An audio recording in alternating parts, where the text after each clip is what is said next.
नमस्कार दोस्तों, मैं विनय कुमार स्वागत करता हूं आपका फुल मार्क्स कंपटीशन क्लासेस के ऑफिशियल यूट्यूब चैनल पर।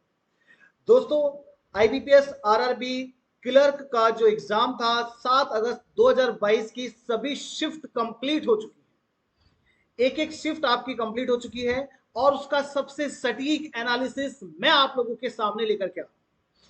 मैंने सारी शिफ्ट के जितने भी क्वेश्चंस थे सबको एनालिसिस किया, फिर उनके अकॉर्डिंग इजी है, मॉडरेट है, सारी चीजों को मैंने एनालाइज किया और फिर मैंने ये देखा कि क्या बच्चे जो अटेम्प्ट कर रहे हैं, जिनके 65 अटेम्प्ट हैं, 70 अटेम्प्ट हैं या जिनके 72 अटेम्प्ट है, 73 अटेम्प्ट हैं, तो क्या वो बच्चे क्वालिफाई करेंगे।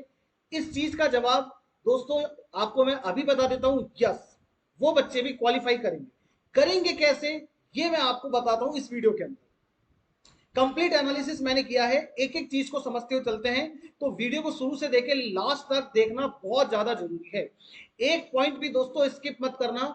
जो बच्चे ये सोच रहे हैं कि मेरे तो 68 अटेम्प्ट हुआ है, मेरा 71 अटेम्प्ट हुआ है, कट ऑफ तो 78 जाती है, 77 जाती है, मेरा तो सिलेक्शन नहीं होगा। तो दोस्तों मैं आपको बता देता हूं, थोड़ा सा रुकिए, आपका भी सिलेक्शन हो सकता है।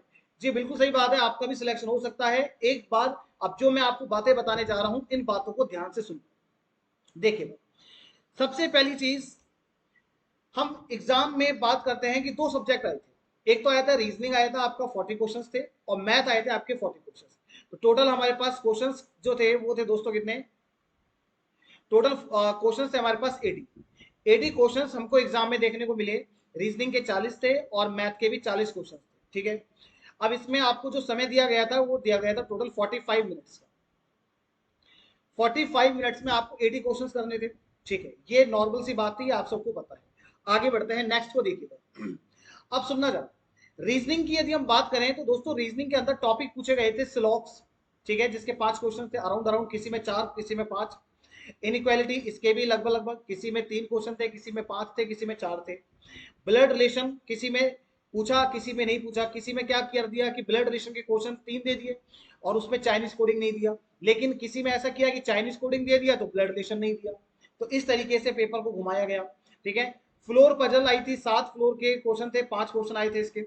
सर्किल सिटिंग अरेंजमेंट के साथ एक सर्किल था, उसमें 7 लोग बैठे हैं, इसके भी 5 क्वेश्चन थे। नॉर्मली देखो, ये वाला जो क्वेश्चन है ना सर्किल सिटिंग अरेंजमेंट का, 7 लोगों का दिया। अब इसमें कुछ बच्चों ने गड़बड़ की होगी, मैं बताता हूँ क्या गड़बड़ की होगी। बच्चे क्या करते हैं, नॉर्मली एक सर्किल बनाते हैं और उस सर्किल में इंफॉर्मेशन को बिना पढ़े ही 8 लोगों को बैठा देते हैं, और फिर डायरेक्टली सेकेंडरी इंफॉर्मेशन पे आ जाते हैं कि बी इसके लेफ्ट में बैठा है, ए उसके राइट में बैठा है, ये उसके लेफ्ट में बैठा है। और फिर वो लास्ट में जाके देखते हैं हमारा तो क्वेश्चन ही नहीं बन रहा, क्योंकि वो बच्चे प्राइमरी इंफॉर्मेशन को ढंग से नहीं पढ़ते हैं।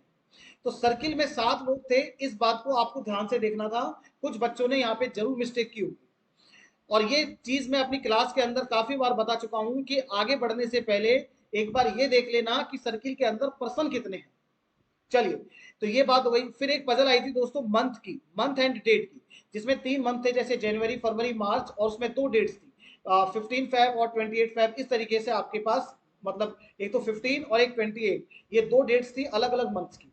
इसके 5 क्वेश्चन थे।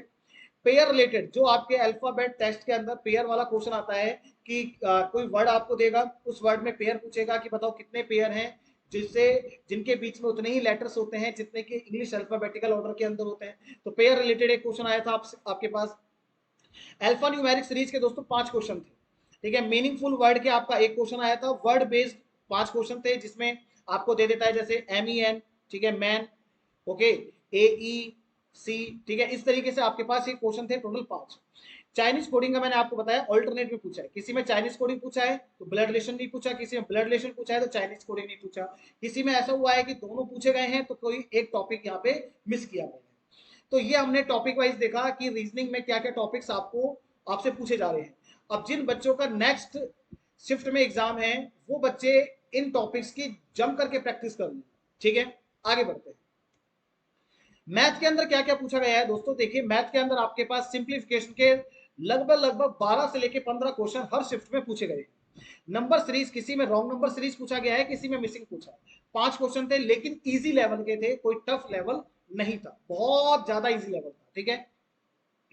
डीआई आपसे पूछी गई है दोस्तों, डीआई काफी अच्छी पूछी है ना, डीआई अच्छे से पूछी गई है। जो बच्चे डीआई छोड़ के गए थे उनको कहीं तकलीफ हुई होगी। तो पाई चार्ट पूछा गया है 5 क्वेश्चन, डीआई लाइन ग्राफ पूछा गया है 5 क्वेश्चन, और डीआई का टेबल चार्ट पूछा गया है 5 क्वेश्चन। तो जो बच्चे नेक्स्ट शिफ्ट में एग्जाम देने जा रहे हैं वो बच्चे एक बार इन क्वेश्चंस की जमकर प्रैक्टिस कर लीजिएगा, ठीक है।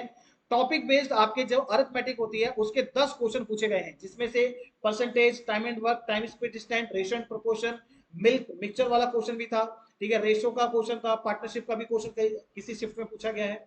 तो इस तरीके से आपको इन टॉपिक्स में से ज्यादा क्वेश्चन पूछे जा रहे हैं। कैसलेट डीआई का दोस्तों इसमें एक क्वेश्चन नहीं है, 3 क्वेश्चन थे। कैसलेट डीआई का 3 क्वेश्चन आपसे पूछे जा रहे हैं, और इनइक्वालिटी के भी दोस्तों क्वेश्चन किसी शिफ्ट में पूछे गए, ठीक है।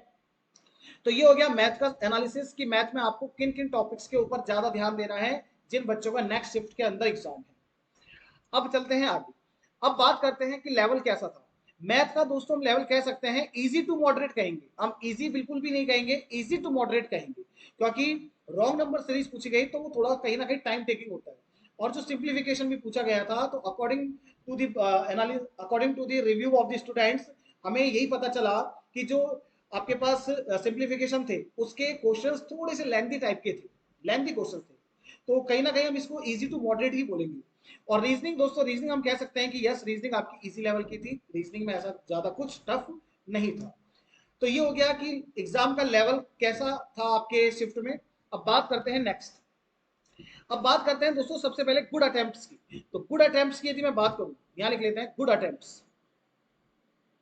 तो यदि गुड अटेम्प्ट्स की यदि हम बात करें दोस्तों, तो गुड अटेम्प्ट्स जिन बच्चों ने 68 से लेकर के 75 तक किए हैं, 68 से लेकर 75 तक जिन बच्चों ने अटेम्प्ट किया है वो एक अच्छी कंडीशन में है, और एक्यूरेसी भी आपकी 97% या 98% है। तो दोस्तों आपके सिलेक्शन के चांसेस पूरे पूरे हैं। 97-98% एक्यूरेसी है, गुड अटेम्प्ट्स आपके 68 से 75 के बीच में है, तो आप अच्छी कंडीशन के अंदर है। अब बात करते हैं क्या 65 से 70 अटेम्प्ट वाले बच्चे क्वालिफाई होंगे। जी हाँ दोस्तों, आप भी क्वालिफाई कर सकते हैं।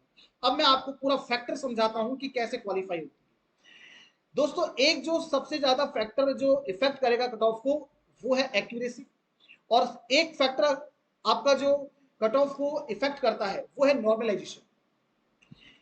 जैसे हम मैंने अभी तक एनालिसिस जो किया उसमें मुझे ये पता लगा कि शिफ्ट 1 आपकी इजी आई थी, लेकिन शिफ्ट नंबर 2 आपकी थोड़ी सी मॉडरेट थी, और अकॉर्डिंगली हमें शिफ्ट नंबर 3 में भी रिव्यू ऐसा मिला कि सर मॉडरेट लेवल के क्वेश्चन थे, जैसा कि बच्चों ने हमें बताया। अब एक्यूरेसी की बात करें तो जो बच्चे मान लेते हैं किसी बच्चे ने 65 अटेम्प्ट किया, 65 क्वेश्चन ही अटेम्प्ट कर पाया, लेकिन उसकी एक्यूरेसी दोस्तों 99% एक्यूरेसी है उसकी।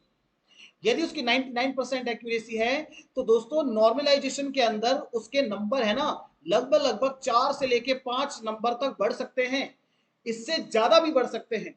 यदि 99% एक्यूरेसी है तो 4-5 क्या आपके 7 या 8 नंबर तक भी एग्जाम में बढ़ सकते हैं। ये नॉर्मलाइजेशन दोस्तों एक ऐसा खेल है जो किसी को समझ नहीं आता है, लेकिन इससे इफेक्ट बहुत जबरदस्त पड़ता है। अब हो सकता है कि बहुत सारे बच्चों ने 78 अटेम्प्ट किया हो, वो बोल रहे हैं कि भाई हमने 78 अटेम्प्ट किए, हमने 79 अटेम्प्ट किए, हमने 77 अटेम्प्ट किए हैं, लेकिन यदि उनकी एक्यूरेसी दोस्तों 92% है ना, तो मैं बता रहा हूं कि वो कट ऑफ से नीचे आ सकते हैं। और जो बच्चे 65, 67, 68 अटेम्प्ट कर रहे हैं या 70 अटेम्प्ट कर रहे हैं, वो बच्चे यदि 99% एक्यूरेसी के साथ है तो मैं आपको बता देता हूं आपके सिलेक्शन के चांसेस पूरे हैं। तो आपको बिल्कुल भी ये चीज नहीं सोचनी कि हमारा सिलेक्शन नहीं होगा और अब हम मेंस की तैयारी नहीं करेंगे। मेंस की तैयारी दोस्तों आपको स्टार्ट कर देनी है आज से, क्योंकि एक्यूरेसी यदि आपकी 99% है तो नॉर्मलाइजेशन के अंदर आपका जो स्कोर है वो बढ़ जाएगा, नॉर्मलाइजेशन के अंदर आपका स्कोर बढ़ जाएगा। अब इसकी कट ऑफ क्या रहने वाली है, इसकी कट ऑफ क्या रहने वाली है उसके बारे में मैं बात करूंगा जब हमारा नेक्स्ट डे में जो शिफ्ट है वो भी कंप्लीट हो जाएगा। उसके बाद कट ऑफ के मतलब एक कंप्लीट वीडियो बनाऊंगा, मैं पूरा एनालिसिस करने के बाद बनाऊंगा। अभी कट ऑफ से रिलेटेड कोई भी वीडियो मैं आपको नहीं बनाऊंगा, ठीक है, और कट ऑफ के बारे में मैं ज्यादा जिक्र भी नहीं करूंगा, ठीक है। लेकिन हाँ इतना बता देता हूं कहीं ना कहीं कट ऑफ जो है वो 70 प्लस ही रहेगी, 70 से नीचे तो नहीं रहेगी। अब 70 प्लस कितनी रह सकती है उसके बारे में हम बाद में बात करेंगे कंप्लीट एनालिसिस के साथ। तो दोस्तों जो बच्चे ये सोच रहे हैं कि 65 अटेम्प्ट है, 70 अटेम्प्ट है, हम सिलेक्शन से बाहर हो गए, नहीं, आप अभी भी दौड़ में बने हुए हैं, आप अभी दौड़ में बने हुए हैं, हार मत मानिए, आपका सिलेक्शन हो सकता है। जो पॉइंट्स मैंने बताए हैं इन पॉइंट्स को आपको देखना होगा और ध्यान में रखना होगा। तो दोस्तों ये सारी बातें हमारी हो चुकी हैं कंप्लीट। और यदि ये वीडियो आपको पसंद आई है तो चैनल को सब्सक्राइब करें, वीडियो को लाइक करें और अपने दोस्तों के साथ जरूर शेयर कीजिए। तो आज के लिए इतना ही। Thank you so much. अब मिलते हैं next class. Thank you, bye bye, take care.